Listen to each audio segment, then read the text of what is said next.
All right, thanks, Greg. Just taking a live look at your traffic map data as well as some cameras outside for you. If you do have to venture out right now, it is one of those days you are going to want to watch your speed. 183 at Beltline East. It's already starting to pick up a little bit. I know a lot of the kiddos are off from school today and people are hoping to stay home if they possibly can. But I know a lot of you also have to go out and about, get to work, do what you need to do. I mean, that's just part of being an adult, right? So that also means venturing out onto our roads when you don't want to. At least that map is nice and green, traffic relatively light across the Metroplex, so you can take your time. Unfortunately, it's also dark, as you just saw, and that is not helping any visibility issues that could arise.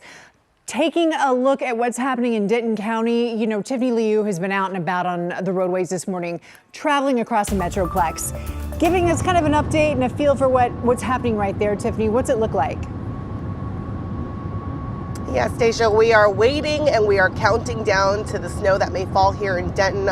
I'll tell you, the highways do seem quite a bit slower this morning, especially at the 6 o'clock hour when we normally start to see it pick up. I want to show you what I'm seeing on the roadways right now. You can see there aren't a whole lot of cars, a lot of schools, a lot of companies are taking their snow days. So we do hope it stays this way so people can avoid the chaos of these slippery roads. If you have to head out the door, the good news is crews like TxDOT and TTA, they've been working for days now pre-treating the roads. So if you look at these roads, not sure if you can see it through these cameras, but there are some faded white lines, those vertical lines that you see on the roads. That's salt and brine to hopefully pre-treat the roads and make it easier for people to drive if they do have to go out today.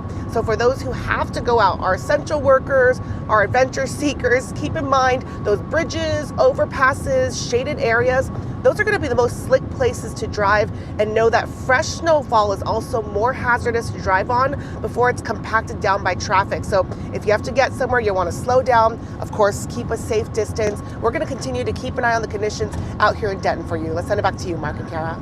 Sounds good. Thank you, Tiffany. Yeah, and of course, we are keeping a close eye on the roadways this morning. Kenna Mitchell with TxDOT Dallas is with us on the phone. And Kenna, I appreciate you waking up early for us in a week where you guys have been super busy. How much preparation have you done getting ready for today?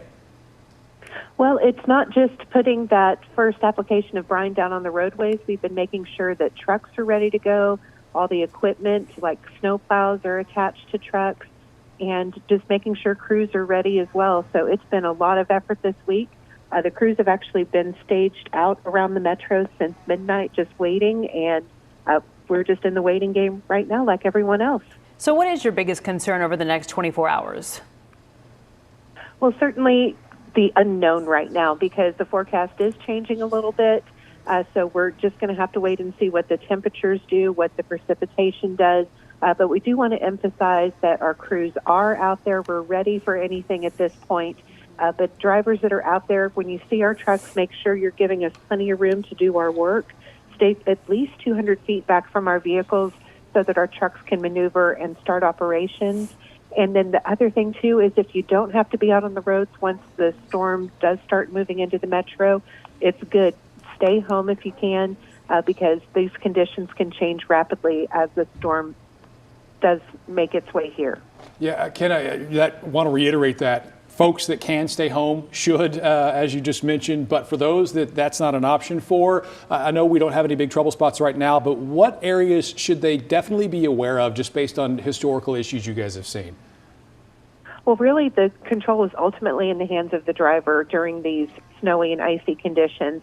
So drivers have to go slow. They have to give their full attention to the roadway because any area can quickly become a trouble spot depending on the driver.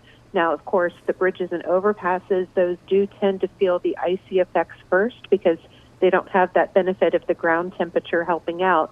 So use caution on those. But, you know, we do have a lot of those bridge structures here in the metro. So, again, if you do have to be out, going slow and being alert are going to be keys for you.